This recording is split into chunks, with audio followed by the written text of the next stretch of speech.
Қайырлы күн, қалдарыңыз қалай? Каналыма қош келдіңіздер. Бүгін осылай етпен көкөністерден жеңіл, мясо по-тайски деп аталады ғой. Сол тамақты жасаған едім. Өте дәмді шығыпты. Сіздерге де ұсынамын. Мінекей, ең алдымен кез келген етімізді алып, осылай көлемде төрт бұрышты етіп турап аламыз. Одан кейін қызып тұрған қазанымызға сұйық майымызды құйып, етімізді піскенше қуырып аламыз. Яғни етімізді осылай салып алдымен қуырылғаннан кейін барып астын баяулатып 10 минутқа қалдырамыз, бетін жауып. Сол кезде еттеріңіз өз суына өзі пісіп тұратын болады. Етіміз піскенше біз көкөністерімізді дайындаймыз. Бізге пияз, ең алдымен пиязымызды осындай видеодағыдай көлемде турасаңыздар болады. Мінекей, егер пияздарыңыз кішілеу болса 4 бөлікке бөліңіздер, үлкендеу болса осындай бірнеше бөліктерге бөлсеңіздер болады. Мінекей. Келесі кезекте бізде тәтті бұрышымыз, тәтті бұрыштың да кез келген түрін, кез келген түсін алсаңыздар болады. Мен осылай қалың тәтті бұрышты алдым, және де оны да осылай 4 бұрышты етіп турап аламыз. Керек емес жерлерін алып тастаңыздар осылай қолмен. Түрлі түстісін алсаңыздар, салған кезде де тамақтарыңызда әдемі көрініп, бір өң беріп тұратын болады. Енді бізде кезек қиярда. Қиярды да қазіргі кезде осындай ұзын қиярлар ғой бізде. Соны осындай бөліктерге бөліп, бірнеше бөлікке, одан кейін ұзынша етіп осылай оны да турап аласыздар.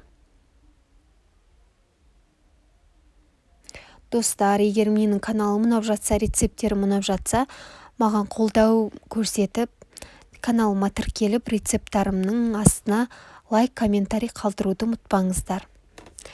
Мінекей, біздің көкөністеріміз де дайын болды. Осылай барлығын дайындап, ыдыстарға салып қоямыз. Енді етімізге кезек берейік. Етіміз де міне пісіп, дайын тұр, өз суына өзі пісті. Ендігі кезек бізде пиязда, осы етімізді жақсылап қуырылып біткеннен кейін барып, пиязымызды үстіне салып қуыратын боламыз. Жаңа осылай баяу болды ғой, енді пиязды қуырған кезде барынша отымызды шығарып, барынша қатты қуыруға тырысамыз. Сол кезде пияздарыңыз жеке-жеке болып бөлініп, жақсы пісетін болады. Міне қазір тал-тал болып шығатын болады пияздарыңыз. Міндетті түрде араластырып тұрасыздар ғой, өйткені асты күйіп кетпеу үшін.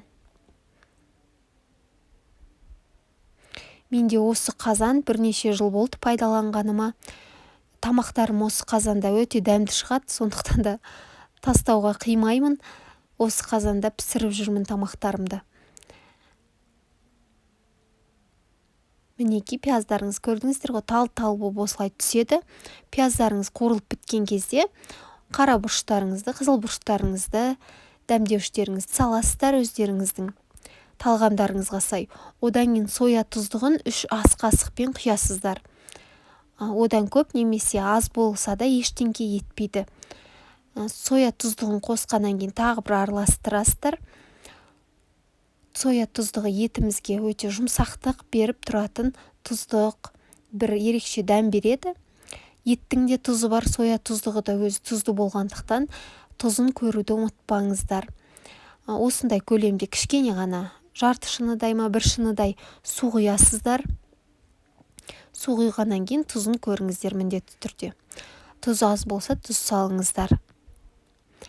Мінекей, одан кейін барып суымыз қайнаған кезде осылай бұрышымызды саламыз. Бұрышымызды кішкене 5-10 минутқа, 10 минутқа жетпейді, 5-6 минутқа бұқтырып аламыз. Өйткені езіліп кетпеу керек.